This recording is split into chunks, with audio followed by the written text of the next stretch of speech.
পক্ষ থেকে আজকে আমরা এই রাজ্যের মাননীয় শিক্ষামন্ত্রী রতনলাল নাথ মহোদয়ের নিকট আমরা 5 সদস্য টিম এসেছিলাম। ওনার সঙ্গে সাক্ষাৎ করেছি, ডেপুটেশনে মিলিত হয়েছি।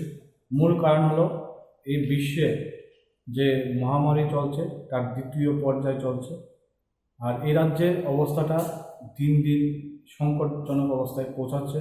সেই জন্য রাজ্যের ছাত্রছাত্রীদের কথা, ভবিষ্যতের কথা চিন্তা করে, এই রাজ্যের যারা ভবিষ্যৎ নির্ধারক তাদের কথা চিন্তা করে রাজ্যের মাননীয় শিক্ষামন্ত্রীর নিকট এসেছি যে বিশ্ববিদ্যালয় কলেজ স্তরের যে পরীক্ষাগুলো বন্ধ করে, অফলাইনে বন্ধ করে অনলাইনে যাতে চালু করা হোক। কারণ আমরা পরীক্ষা বাতিল করার জন্য বলছি না, পরীক্ষা অফলাইন মানে সরাসরি উপস্থিত থেকে বন্ধ করে বাড়িতে থেকে যাতে অনলাইনে চালু করে পরীক্ষা দিতে পারে তার দাবি করেছি।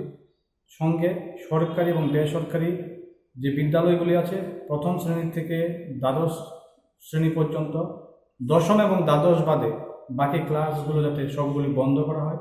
মন্ত্রী মহোদয় আমাদের দাবিগুলো যুক্তিযুক্ত মনে করেছে এবং আমাদের সঙ্গে দীর্ঘক্ষণ ঘণ্টাখানেক আলোচনা হয়েছে। যে আলোচনাগুলি হয়েছে স্বতঃস্ফূর্ত আগামী দিন এ রাজ্যে এই আলোচনার মধ্যে অনেক কিছু বেরিয়ে এসছে, যেগুলির দাবি মন্ত্রী মহোদয় মেনেছেন এবং উনি নিজেই এ রাজ্যের জন্য সেগুলি ঘোষণা করে কিছুদিনের মধ্যে আগামী রাজ্যের ছাত্রছাত্রীদের কাছে পৌঁছে দেবে। এবং যে দাবিগুলো আমরা মেনেছি এবং কথাগুলি যে আলোচনাগুলো আছে, আশা করি রাজ্যের ছাত্রছাত্রীদের জন্য এটা শুভ লক্ষণ এবং শুভ দৃষ্টি নিয়ে আসছে।